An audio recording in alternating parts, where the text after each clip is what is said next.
This is episode 12. You gotta be who you are in this world.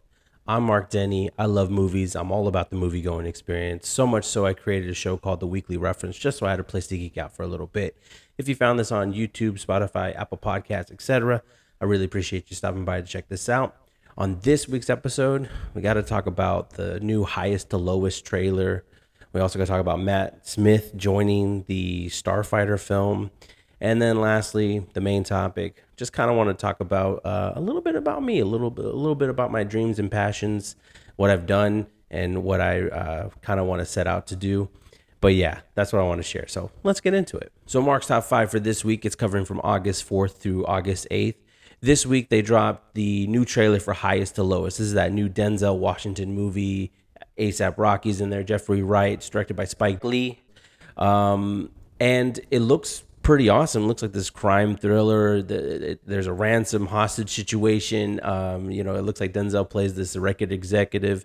Maybe he didn't fulfill a contract or something obviously tipped off this kidnapper to take his son. And it seems like a really entertaining film. It seems like a lot of fun. The only thing that I'm kind of questioning is that it feels like it's not getting much of a bump, not much of a push for it. I don't know what the expectation is. I know it comes out this upcoming week, I think August 15th, and then it's supposed to hit Apple in a few weeks after that in September, which I find really odd because you take something like F1. So this is an Apple production, Highest to Lowest, but F1 was also an Apple production, but I also think it was in collaboration with Warner Brothers.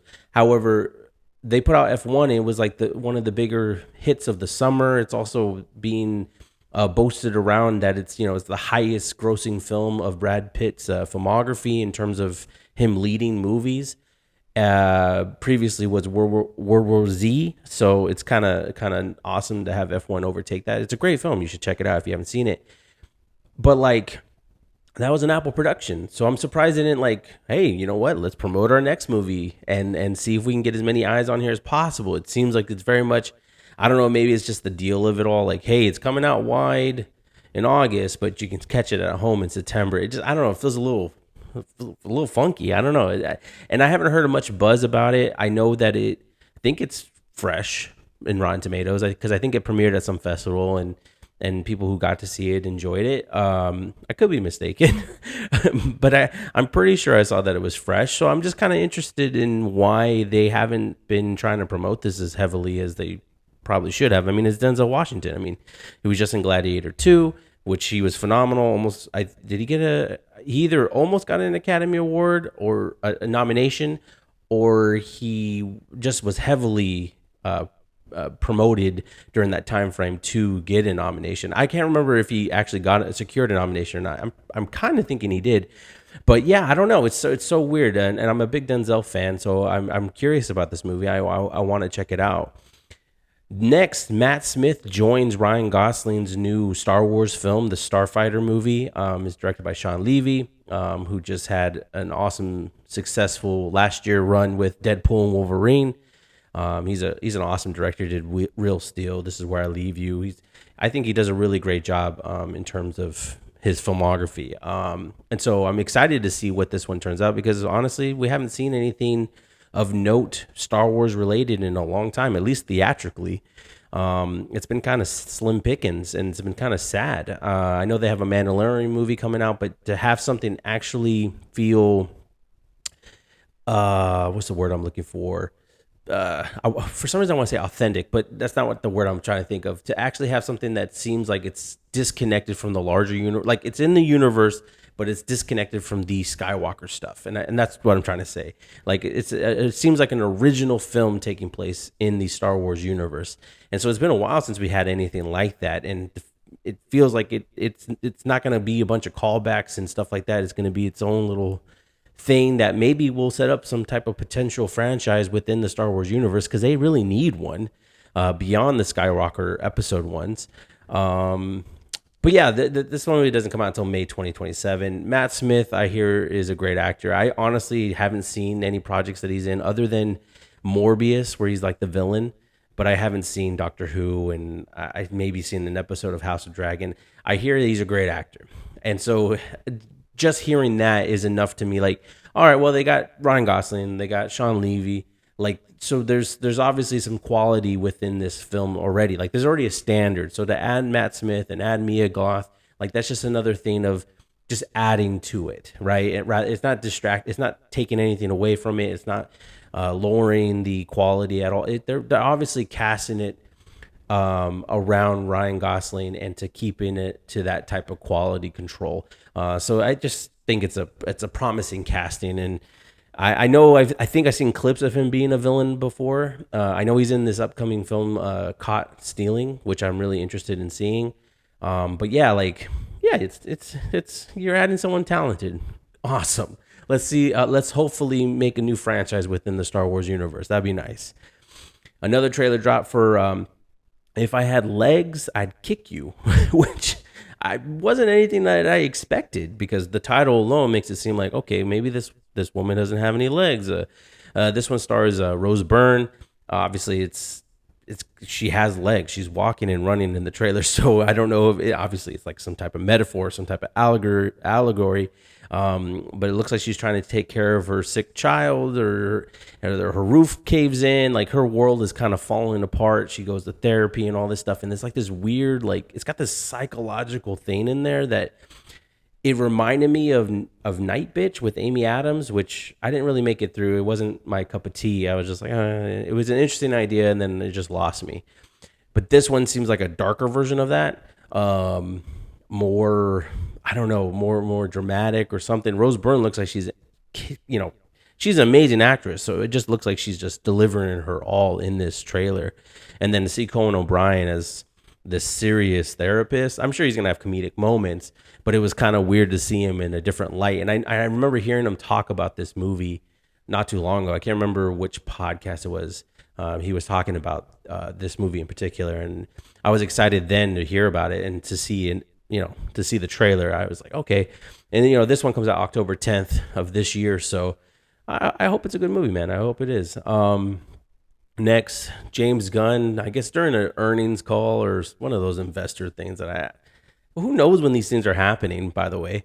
David Zaslav, I guess, dropped a couple news nuggets. So the first thing is that he talked about James Gunn's next film. James Gunn has been talking about what he's writing next in the DC universe ever since Superman, obviously, because he did his big, huge press run for that movie. And in that course of that, he revealed that he's writing something that involves Superman. And of course, everyone's speculation is like, oh, we're going to get Batman and Superman. That's going to be the next thing. And there's people that are complaining, how come we're not just getting a Superman 2? You're going to make the same mistake that they did with Henry Cavill. You had Man of Steel, and then you went straight into Batman v Superman. But and then there's the other side of the coin of, like, people just really wanting to see who he's going to team up with next. But it was a mixed bag of whether or not Superman should be in a movie with someone else or just have his own standalone movie, obviously. And apparently it's a super family movie. That's what we're getting told. He's writing it. The next movie is like a super family movie. So that means what? Superman, Supergirl, Krypto, which makes sense because of what we're seeing right now. We had the Superman come out, and it's an amazing film. I haven't stopped thinking about it since I seen it. I want to see it again. Supergirl comes out next summer in 2026. So it only makes sense to be like, have these two worlds collide into a film, like to wrap that up. Not wrap it up per se. I don't mean for it to end, but to have it come to head. Like, okay, these two, you've seen them together, now they get to team up into something. So something else obviously happens. So it's exciting.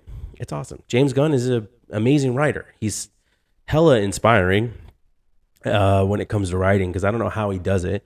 Just him alone doing. I mean, he talked about in an interview where he was on his honeymoon, and there he is writing for Creature Commandos, Superman, and Peacemaker season 2. Like, he's just. I mean, obviously, this is the beginning stages of DC. This is a new universe. He had to put a lot of time and effort to kind of set the foundation.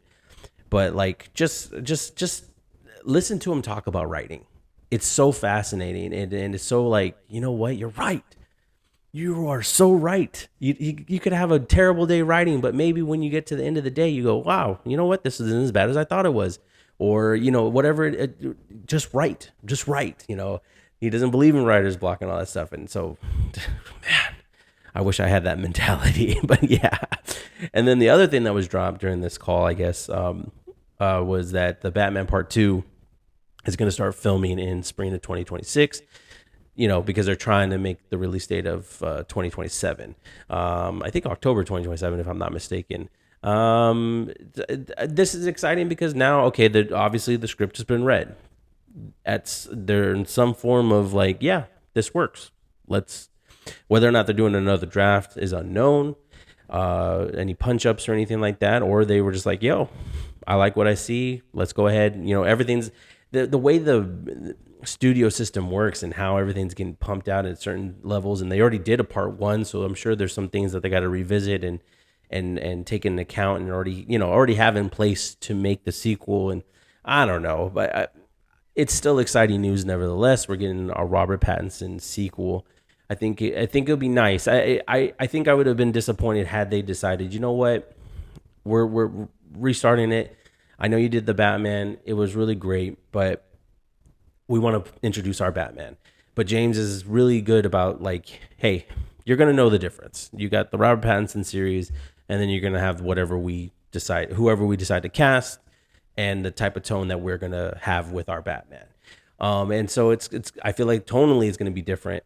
Obviously, because I feel like the Batman was very much noir, Seven, David Fincher-esque type of movie, and I'm only presuming that the second one, and maybe the third movie, is going to be in that same vein. And so I think it's okay to have two Batmans kind of running around at the same time. I think we're gonna know. At the end of the day, you're gonna know the difference between the two Batmen that could be potentially running around at the same time. But I'm also excited because the Batman teed it up to where you had to have a sequel. So whether or not this is the final in this franchise or it builds up to a third one, I'd be happy to see a trilogy of Robert Pattinson films. And then I feel like 3 is their number, though. I feel like once they hit the third movie, that's like, okay, we're done here. We're not going to do any more in this universe. But I feel like, yeah, it would be a mistake to not let them go through with part 2. I just hope they nailed the script. I hope it's exactly what they were looking for. Robert Pattinson is super busy. I mean, The Odyssey, Dune Part 3, and then he's going to go into this new Batman film. So it's going to be interesting, and I'm sure everyone's schedules are going to get even more insane when they decide to do, well, if they decide to do Batman Part 3. I guess it depends on the audience whether or not they show up for Batman Part 2. But the online discourse is like people are demanding part 2 to come out. So it feels like you feel it in the air that people are really excited for this movie. But yeah, to hear that they're starting filming very soon, I mean, that's pretty awesome. Clearly it gives them from now to the end of the year to like really, get some sets built, the Batcave, go back to the house that they were in. I don't know if they actually shot it in an actual house where they built that or not. I haven't watched the behind the scenes of the Batman, believe it or not. I've been meaning to do that. But yeah, it'd be really interesting to see what they do. So what I want to talk about for the main topic this week is like dreams. I'm not going to go super in depth or anything like that or anything deep or anything, but like, at the end of the day, the thing that I'm aiming for is that I do want to be a filmmaker in some type of capacity. Whether or not I'm making money from it, that's irrelevant. I really, at this point in time, I don't care. I just want to do it.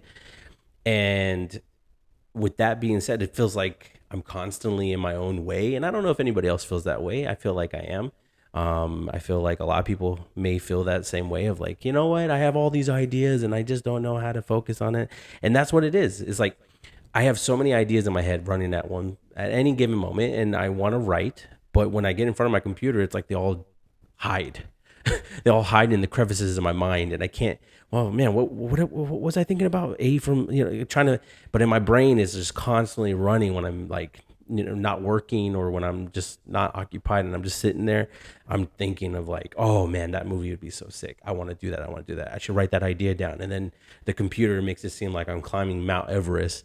It's so weird. I get in my own way about that stuff, and that's not the only thing. I mean, geez, directing.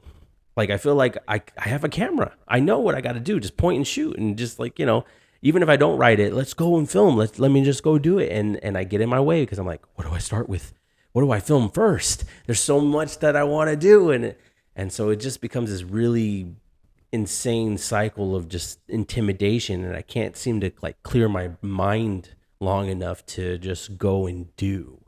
And what's been weird lately is that I've been getting these signs, every once in a while I get signs. I believe in signs. I like getting little nudges from the universe of like, yeah, you're thinking the right way. You go do it. It feels it's like it's like a reinforcement. Like it's like yeah, man, yeah, that's exactly what you should be doing. What do you? And I mean, recently, I saw a video from Robert Rodriguez where he was like, what's taking you so long? You don't need to learn so much up front to make something happen. You're gonna learn in the process, basically. Like I'm like, dang, you know what? Yeah, because I'm over here trying to think about the stuff I need to do to get to do what I want to do, right? To get to what I want to film or write. But I just need realize that what I need to do, I'm going to learn in the process. I just need to start it, right? And that's a big thing, right? Everybody knows that. Everyone doesn't want to hear that advice, but at the end of the day, you just have to do it. Just start it. Then along the way, you're going to learn more or less how to refine it or how to fix it, or you're going to take that experience and learn it on some, apply it to something, to the next project, to the next idea, whatever you want to do. And it's true. It's really true. So I want to kind of deep dive down my creative resume real quick, if you don't mind. So when I was a kid, all I ever wanted to be was an actor because I love movies. Duh. But I've always been about movies, and that's my first thing that I've ever loved. And so I thought acting was the call of action. I would reenact all these movies. I would. My mom was the first one with a webcam in her apartment, so I would use it to film these little shorts, running around and all that stuff. And then as I got older, directing and acting was hand in hand. I did a couple short films during the pandemic. Just to keep myself occupied, a cooking show, Hans Zimmer contest. What else did I do during that time frame? A couple other short films with my brother, and a bunch of, and then also when I was a teacher, we had a program called PBIS, and so I made a couple of short films and did the contest. We actually managed to win an award with one of them. I'm really proud of it. It was a Mr. Rogers inspired video, but like, the acting and directing thing have kind of gone hand in hand periodically, but I never fully satisfied this scratch. Like it's always, that's the constant. That's like the number one. Don't know if I'm great at it. However, it's like the number one thing that keeps calling me, right? And then rap, hip hop, that was a period of my life. Once I saw the movie 8 Mile, I was inspired for like 10 years. I was like, I'm going to rap. I'm going to be rhyming. I'm going to rap with Eminem. I'm going to show up on stage, whatever it was. But at the end of the day, Eminem's obviously my superhero. So I just kind of wanted to emulate that. And, had my bullies, and I had stuff that I had no way to kind of express myself. So I used it and put it in music. That's what I used it for. That's why I wrote songs and tried to rap as long as I did. And in that circumstance, every time I did a project, I did get better and better. I wasn't good, but I did get better and better because whatever I learned on one album, I would apply it to the next and kept going until I made the best one out of all of them. Still not great. And ultimately just stopped. But I got to satisfy that itch, the songwriter itch and all that stuff, because I wrote the lyrics to my wife and I's first dance, the song that we danced to. I wrote that and handed it off to my stepsister who did a beautiful version that wasn't a rap version. I wrote it as a rap, but she changed it into a beautiful song.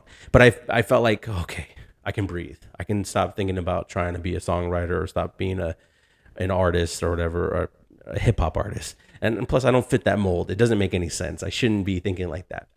But I feel like I scratched that itch. And then YouTube started in 2017, excuse me.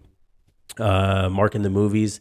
Thought I could talk about movies. I review movies, and I was on and off for about 2 years, and then I shut it down. Then obviously opened, and then shut it down, but I didn't get to say goodbye. So I felt like I didn't finish that part of me. And then in 2021, thought, oh, I'll do podcast. So I became a podcaster. And the biggest notable one, obviously, there's a few ideas on there. You can go scroll through the feed, you'll see. But the main idea was the movie reference podcast with my sister. But even then, we kind of abruptly ended after episode 66, I think, in 2023. So this right here, this year that I've been doing of this weekly reference, movie reference thing, this is me saying goodbye to those two, right? Like this is my curtain call, or I don't know, is it called curtain call? This is my bow. This is me saying goodbye to Mark in the movies. This is me saying goodbye to the movie reference. This is my like the swan song, I guess. Like after 2025, this is not going to happen in this capacity. It's not going to happen anymore. And so like, yeah. So like that's my creative resume. I'm all over the place. I'm all over the map. And obviously this thing right here, the weekly reference and stuff like that, this is more of like my safety net because I love talking about movies and you know, like this is my first step in communication with people, my conversations with people is movies. Like that's what I love to talk about. But it's a safety net. It's not a risk. It's like I could do this for several years, but in reality, what I really want to do, I want to filmmake. Talking about movies is not the same as making movies. And I don't even want to make it to Hollywood. I just want to be able to say, hey, I made a bunch. I spent the weekend making a short film. You want to check it out? Yeah. Like it's as simple as that. But I keep getting in my own way. Like, no, you don't have the time. You don't have the in my own way. Just like with weight loss. I can't tell you how many times I lost the same 20 pounds in the last year. But I have. It's been a cycle, I tell you that much. And that's the same thing that happens creatively. I just constantly like I'm in my head too much. I don't know how to turn it off. I don't know how to turn off the brain. But I keep getting signs, man. Ryan Coogler, when he was doing his Sinners run, like doing the interviews and talking about lenses and stuff, I was like listening. I was soaking it all up, and I was like, oh, I want to make my own. You know, I want to make my own movie. I don't want to make my own Sinners, but like, I do have an idea in my brain that deals with monsters. And I'm like, I got so inspired because of Sinners. And then Christopher McQuarrie with Mission Impossible, The Final Reckoning, just soaking all that information up and how they were able to make that movie happen. It's like, oh, it's so inspiring. And it's like, man, I want to make my Mission Impossible. And then James Gunn was Superman. You know, it's just like hearing all these creatives that are writers and directors, specifically writer directors, because they wrote it and they follow through with the vision. Like there's a little more ownership with those type of films. Not to discredit anybody that's a director who read someone else's writing and saw something. No, I'm not discrediting that, but that's something I gravitate to those writer directors, you know, Christopher Nolan's, the list that I just presented. And it's something about them that just makes me go, man, it inspires. I want my own thing, you know? And yeah. And like I said, then I saw that Robert Rodriguez clip and I was like, man, this guy's hella inspiring already because of how he was able to do his first film, El Mariachi. And now he's got his own studio basically in his home that he, you know, has some of the biggest stars come through and he's able to pump out movies. And then randomly my cousin, listen, I talk to my cousin about movies whenever we see a movie or whatever, but randomly he has no idea about this stuff, about the filmmaking side of me. But he randomly dropped a DM and said, hey, when are you going to do your own short film? And I was just like, man, how did you know? Like, I'm having one of those type of weeks. How did you know I was, and he didn't know. He just was curious. He just, you know, I don't know. But I'm just really curious about all these creative endeavors that I've been down. Obviously, I'm learning stuff. I mean, I've learned how to put this show together compared to how I used to do it, whether it was via Zoom or sitting in front of my MacBook. You know, this is a different process. I got my camera, I got my mic, I got everything set up because of what I learned through this experience. So I'm kind of curious of what this all means. You know, from the acting, taking the acting class, you know, which I loved taking acting class in college. It was so much fun. It was my favorite class ever. The teacher at the end, I don't know if she told everybody this, but she did tell me, hey, you should audition for the play next semester. And I chickened out on that. So I'm like, what if, you know, directing, what if? And I what does this all mean? I feel like I'm going crazy thinking about what does it all mean? I just want to know. I want to take all these ideas that are sitting in my mind and just do it. And I should just do it on a budget. Doesn't matter. I have a camera. technically have an actor. I'll just do it, just perform and see what I can make, see what it ends up being, man. If it's just something I show my friends, okay. If it's something I just show my wife, okay. If it's just something I'm watching by myself, fine. Just do it, man. I'm driving myself crazy thinking about it, and I shouldn't be afraid. We all shouldn't be afraid. If you have a dream, you need to just go do it. Life's short. So what? You're afraid? Okay. We should all just do it. Just do it. Like I said, this isn't the dream. This is just me saying goodbye to the YouTuber podcaster version of me. And then I want to move on, and I want to film. I want to go crazy and just film a bunch of things. I want to write a bunch of things, whether it's good or not. I can improve it as I go along, because it doesn't matter. I'm not trying to get people's attention. I'm not trying to do all that. I'm not trying to make it in Hollywood, but I do feel like there's a clog in my brain of ideas, and I don't know how to unclog it to focus on that one idea to see it through to its end. So I don't know. I hope this is some type of inspiring, or maybe you guys say, God, this guy's nuts. I don't know. Anyways, that's it for this week. Like, subscribe, comment to say hi, share your excitement for anything I talked about in Mark's Top 5. And also, if you have some advice for people who have dreams and don't exactly know, I guess it's just that Shia LaBeouf thing. Just do it. But, if you have any advice, please share in the comments below. Until next week, progress, not perfection.